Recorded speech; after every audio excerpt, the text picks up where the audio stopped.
Hello, everybody. Welcome to Authentic Hustle 19. Just wait a sec while Colin snorts coffee out his nose. If you cannot tell, we have an incredible time on this show, and it's super, super cool to be at 19 episodes already. It's hard to believe, isn't it, guys, that we're at 19 already? It is Unreal. absolutely flown by, 19 weeks. And I just wanted to just take a minute before we started today's show and thank our incredible audience. You know, I know that it's not easy to attend a weekly show on LinkedIn, especially not for, you know, an hour, which is why we originally started an hour and then cut it back down to a half an hour.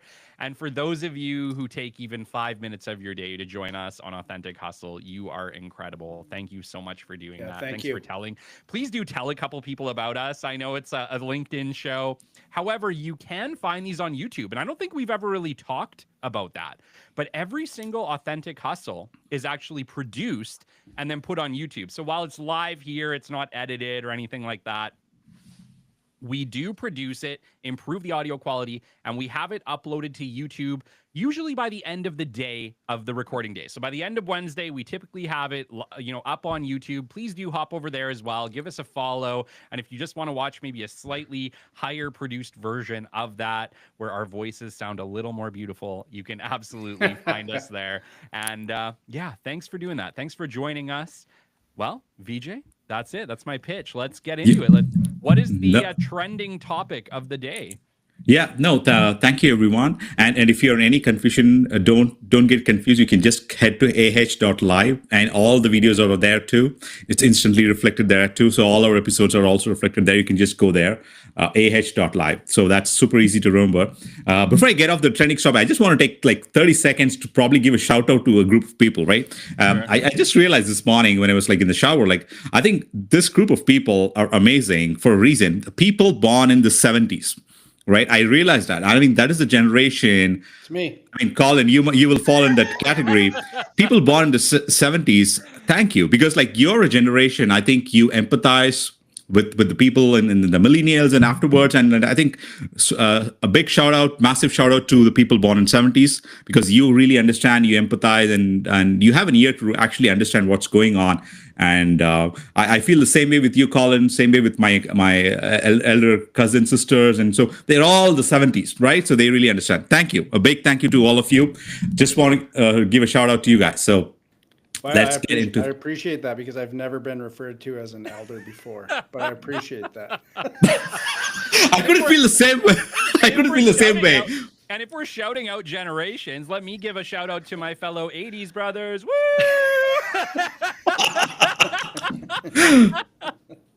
Oh, goodness. Let's just call it like the best music generations, though. I think we got to talk about that. The 70s, fair. 80s, 90s. Still the best rock of all time. Yeah, fair. I'm not gonna disagree with you. Oh, here's the hot topics.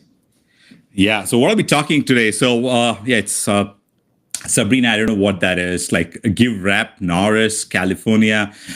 California. I mean, there's a lot going with a million posts around California. Do you want to pick that, or the LA, the fires in LA? Not the fires. The riots, the street fires. Exactly. So that's what I think. There's a picture I saw. I couldn't. This is one, and there was one other picture I couldn't get hold of. Yeah, this is the one. Oh wow. So this is a picture from the LA riots, and I know that there's a lot buzz around it, a million posts around it. What's really going on here, guys? Now, okay, I may have had my head in the sand on this one, guys. I know Shelby did bring me up to speed that there was something going on in LA, but I got to be honest, I've been following the hockey, not the LA Riots. Not the LA Riots. You are so capacity Canadian for like one thing at a time, guys. But yeah, does this have something to do with something Trump's doing then? Okay. I'll bring you up to speed. You are so Canadian, and I love it. So what's happened is ICE went to detain a bunch of illegals, I guess, and he sent in like militant force, right? And so the illegals said, no, this isn't going to happen, and they're fighting back, Oh, wow. And it's gone into all mayhem. So Trump has one-upped it, and he's bringing in the Marines. Oh, wow. And So it's like, is it's it? not even the National Guard. Like, No, we're no, bringing no. in the VJ, army. is it 2,000 Marines? I think he.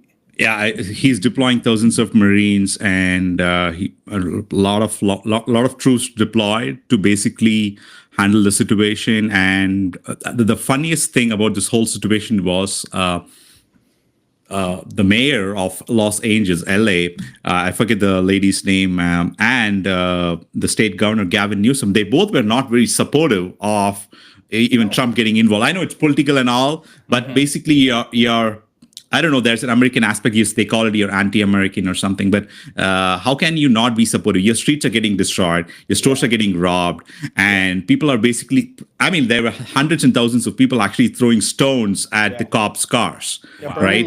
burning them. Burning them. And there's self-driving cars, like not Tesla, the Waymo. If you might have heard it, the Waymo, like hundreds of Waymo's car were actually destroyed. Yeah. And yeah, this is just destruction.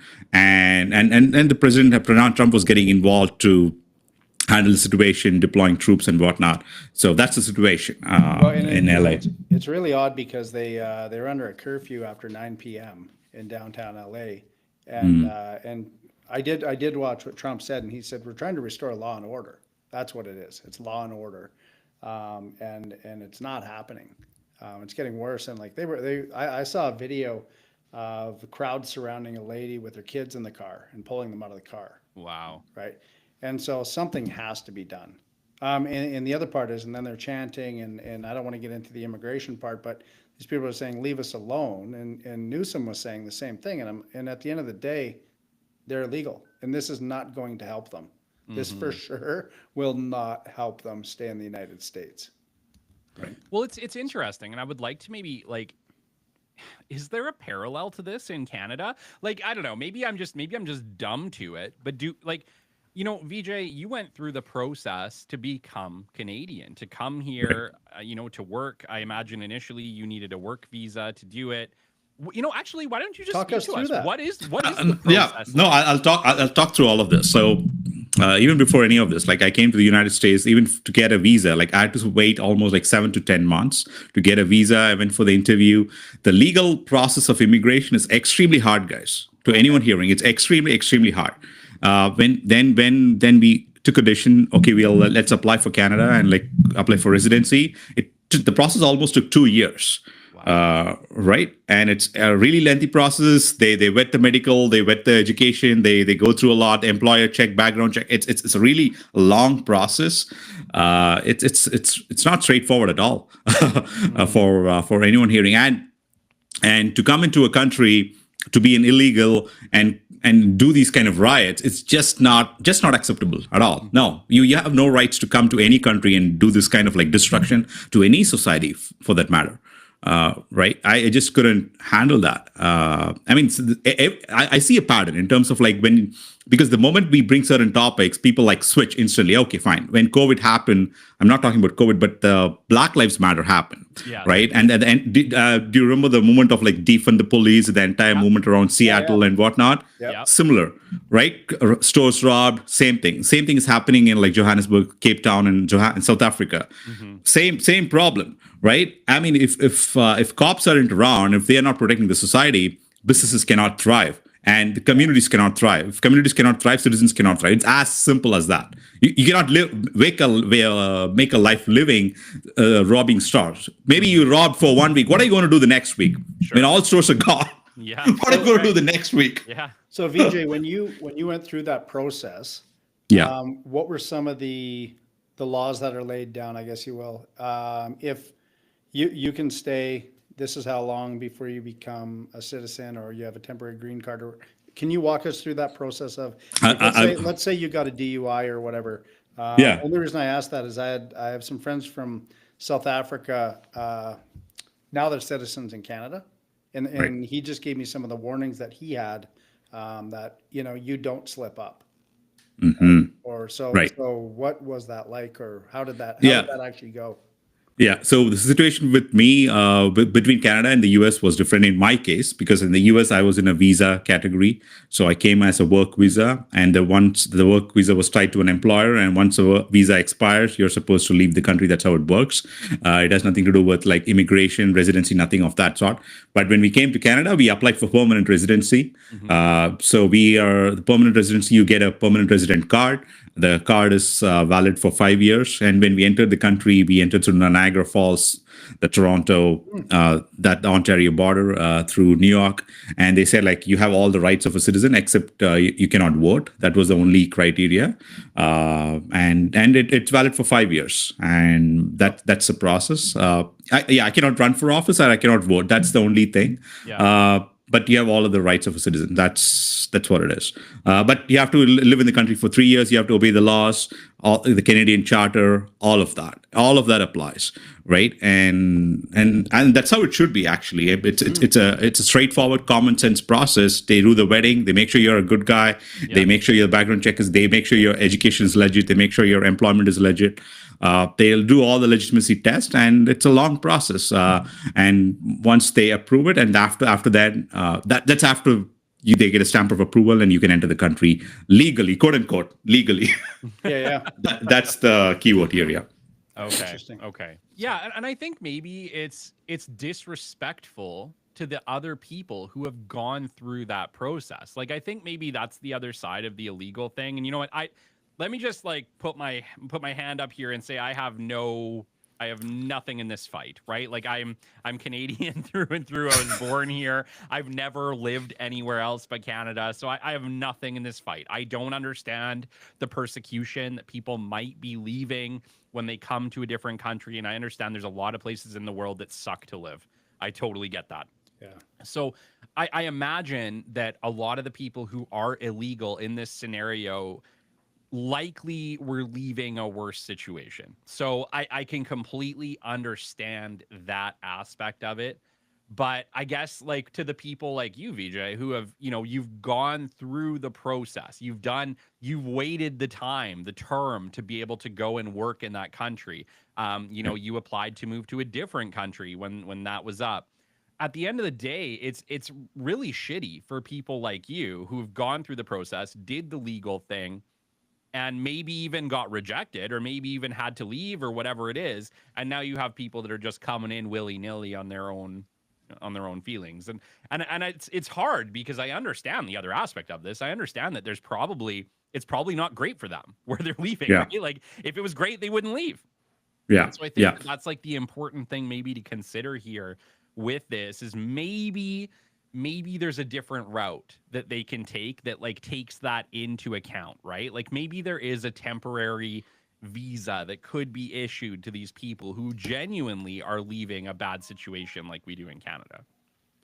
Yeah, I mean, where my heart goes is about to the societies where they are hurting the most, right? And one is obviously the cops, because like they get nightmares. I mean, they cannot sleep peacefully. These cops on anyone on the deployment and things like that, right? I mean, it's real because they see nightmare after nightmare. They look at like the like murders, killing, right? Everything, right? So they keep doing that. That is one, and the other one is the people, like the pizza chain owner, the restaurant owner in that street in LA downtown, right? Yeah. I mean, Kelly, you know it, Colin, we know, you know it, like running a business is no joke at all. Like, starting up a business and being there, right, serving food or anything, any business for that matter, it's no joke at all. And you're hurting, and you have the audacity to go and hurt these businesses.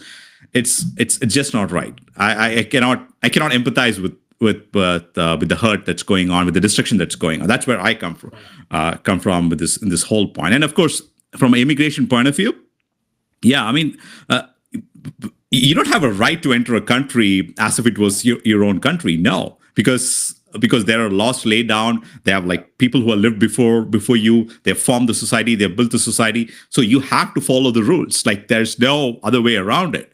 I mean, for any country for that matter. I just don't understand why that is not common sense.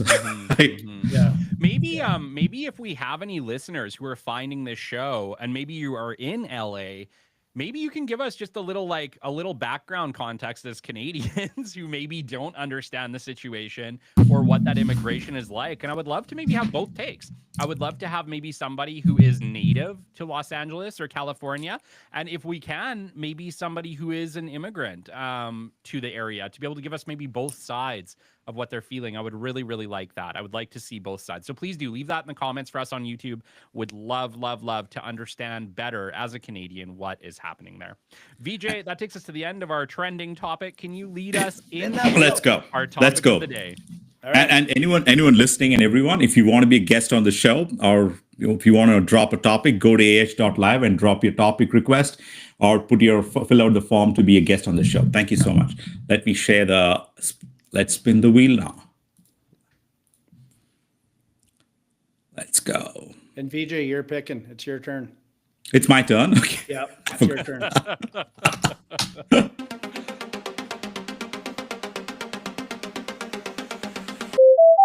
All right, 3 topics today.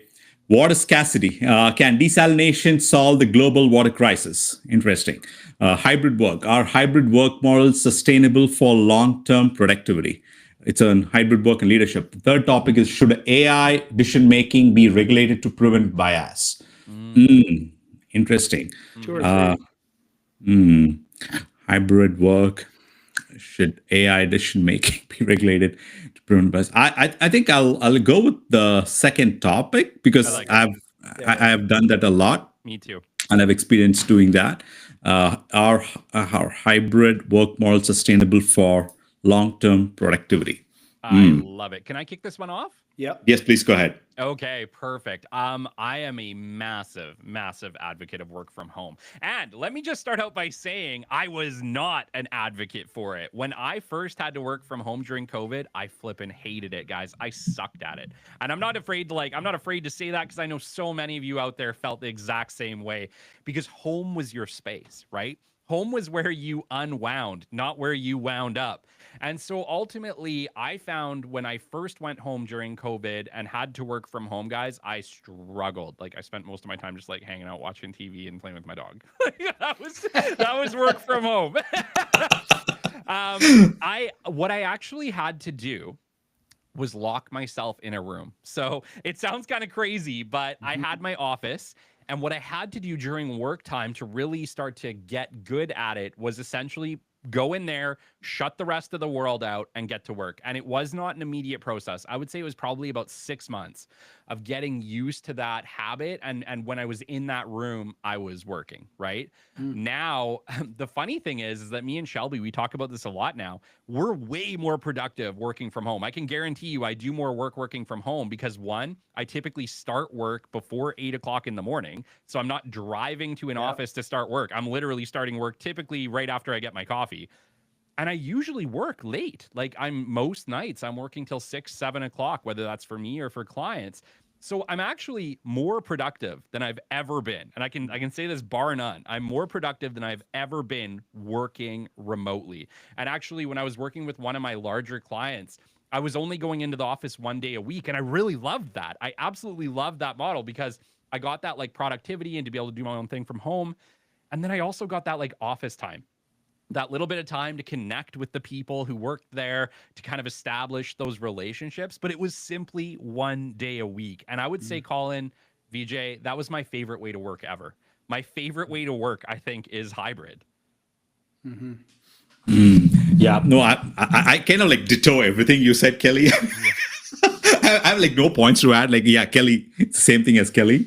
But one thing I really missed initially working from home was listening to some of the audiobooks or some of the podcasts or some of the playlists that I have, because that's like when I commute, that's when I used to listen to them. Like the 20, 30, 40 minutes commute, that's when I used to listen to all of that. I missed that. I couldn't do it otherwise in home because like you're always something.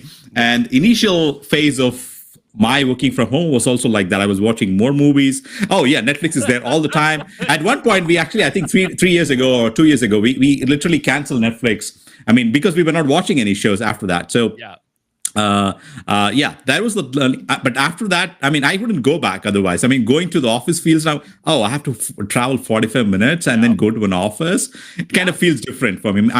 Yeah, very much the same, Kelly. I feel the same way. Colin. I agree with you guys. The difference is with our facility and our new office and that type of thing. We've invested a few $1,000,000 into really nice. It's a beautiful offices. office. Colin has the best office of all of us. But the difference being, it's almost like I'm remote. Like there's nobody here where I'm attending multiple meetings or doing anything. Like I do walkarounds, I talk to people, I do that, and I've got my thumb on the pulse for sure. But it is more remote. Like I could work from anywhere from my truck to my house. I've done a lot of remote work, real estate wise, from my house, and I don't think I would ever go back. And as a matter of fact, even now, I'm working on replacing myself in my position at Hypervac. And then I'll work a hybrid position for sure. Yeah. Right. And I think I'm more productive doing it. I don't get involved in, what we would per se call the water cooler talk. Yeah. Like I remember a study way back when I was with the public company early on. There was some study the company came out with. Obviously they did. And it was people who smoke versus everybody else. Right. And there was something like, I think it was like 41 minutes a day. Smokers got extra time off to go out and smoke, and it was acceptable. That was fine. Yeah. And then the evolution of the water cooler, right? Nobody was drinking water out of the tap anymore. Now they had a water cooler, so there's water cooler talk. So it just moved from that to that to that. I think for me, like they say, work-life balance or whatever you call it, productivity is everything. If I can do, regardless of the work I need to do, if I can do it in bite-sized chunks and that gets it done, great. If I can focus in and get it done, and it takes me an hour or 2 hours, just get that done, I'm still done when I'm done. Yeah. Right? They're still not, hey, I got to walk out there and, oh, hey, Brian, what's going on? And you burn this time. Yeah. And I'll use an example. When we had the transport, the garbage company, one of the things that we always looked at productivity. And obviously you couldn't do that from home, but I'll give you an example. There was a coffee machine in the scale house, and every time another driver would come, and we're talking, 150 drivers. Yeah. Another driver would come.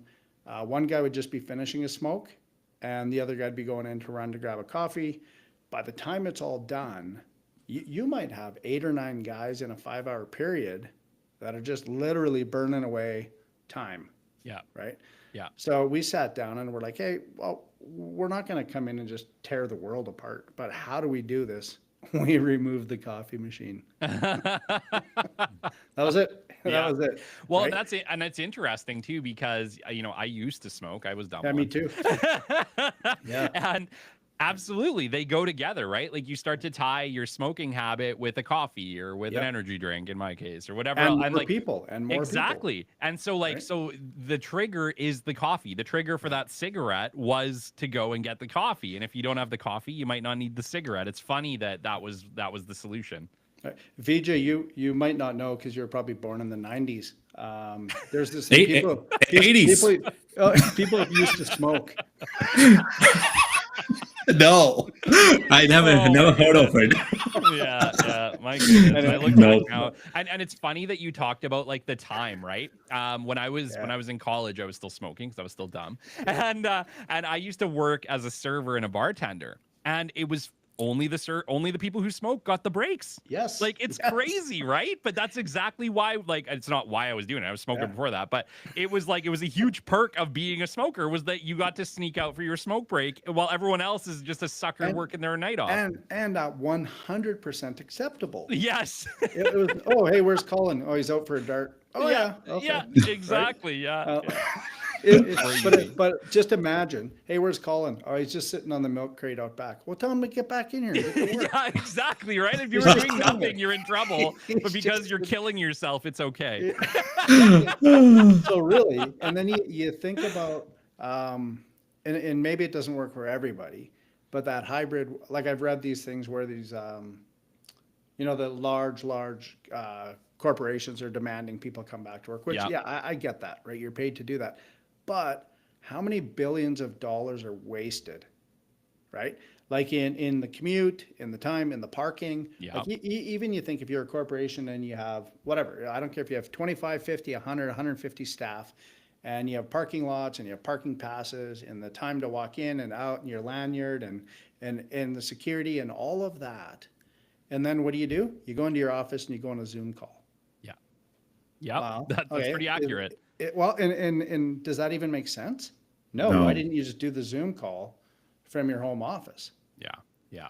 It's earlier in the conversation you touched specifically on focus. And I talked about that today in my show. It's a weird little like synchronicity, but I was just talking about how now in about 8 hours of highly focused work, I can do about as much work as I used to do in 2 weeks as an employee. Oh yeah. And yes, that does translate a little bit to, was I dogging it a hair as an employee? Yeah. Right. Like, of course, we all do a little bit as employees, right? You only have to put in what you have to put in. And at 5 o'clock, you check out, you're done. You're done. You're not back till 8 in the morning, 9 in the morning, whatever it is. Right. When you work from home, it's interesting. I would make the argument that I think you get more productivity from people working from home. There's a couple things 100%. at play. I think they start earlier and they work later. I genuinely think that that's the truth for most people. They may not start that way. I'm the example, right? Maybe they start out watching Netflix, but I think after about 6 months of figuring out how to do it, you actually get better productivity from your people working from home.